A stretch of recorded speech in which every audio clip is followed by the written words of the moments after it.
Welcome back to the Explainer, everyone. Today, we're diving into something kind of magical. We're stepping into the super observant world of a dedicated botanical diarist to unpack a brilliant little microdiscovery. Seriously, it's a gem. We're looking at a specific entry from a prolific gardening journal published on May 10th, 2026.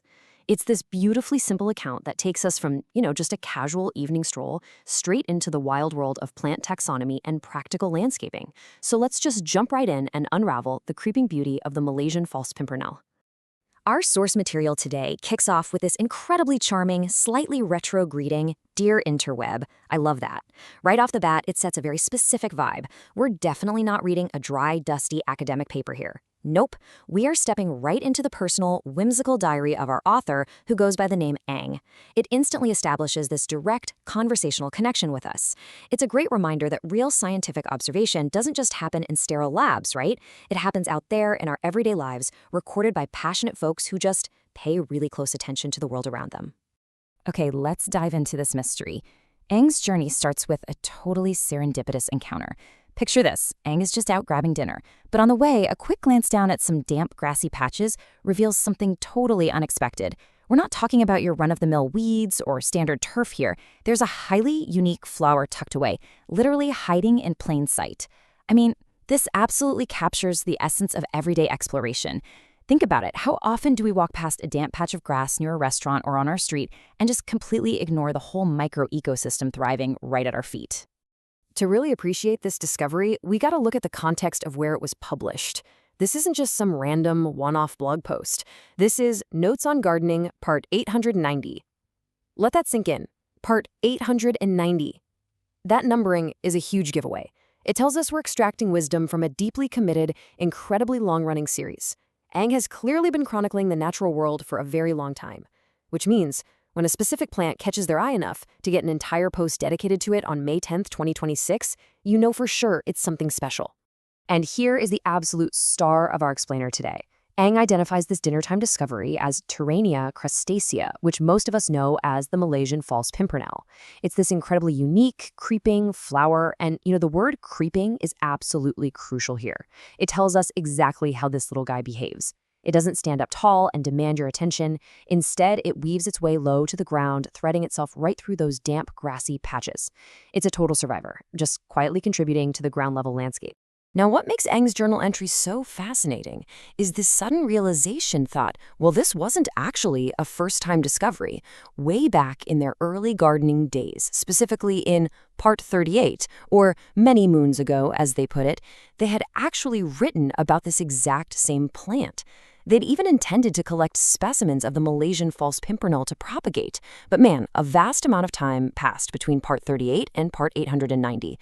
The plant was completely forgotten, just lost to the archives, until that fateful dinner discovery in 2026.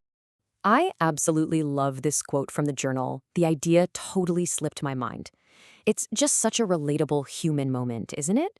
We have all been there. You see something beautiful in nature, you make a mental note to take a cutting, to look up a name, or plant it in your own garden. And then life just kind of gets in the way. The intention to propagate this gorgeous creeping flower was 100% there, but the execution was just lost to time.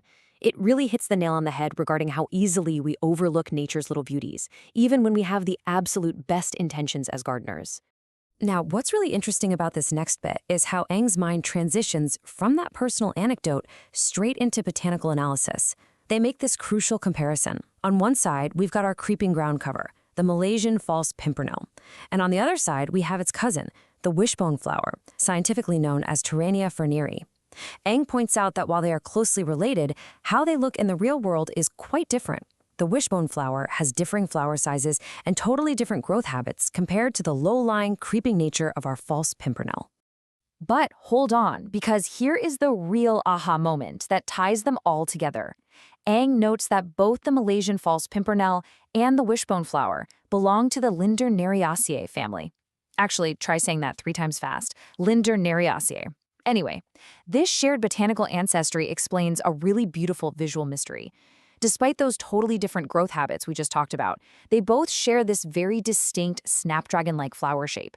It is a fantastic example of how taxonomy can suddenly make sense of the visual aesthetics we observe out in the wild. Basically, the structure of the flower is telling the story of their ancient family tree.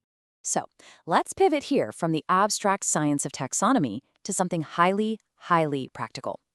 Ng's journal entry doesn't just stop at identifying the plant, it actually presents a real-world application. Ng concludes that the Malaysian false pimpernel works as a significantly better ground cover. And honestly, this is the crucial takeaway for anyone watching who's into landscaping or lawn care. I mean, why settle for the default when nature is literally offering up something way more dynamic? And this brilliantly illustrates exactly what Eng means by better. Think about it. On one hand, we have cowgrass, or Axinopus compressus. It is the usual, standard, everyday ground cover. It's green, it gets the job done, but let's be real, it's pretty mundane. On the other hand, we have the Malaysian false pimpernel.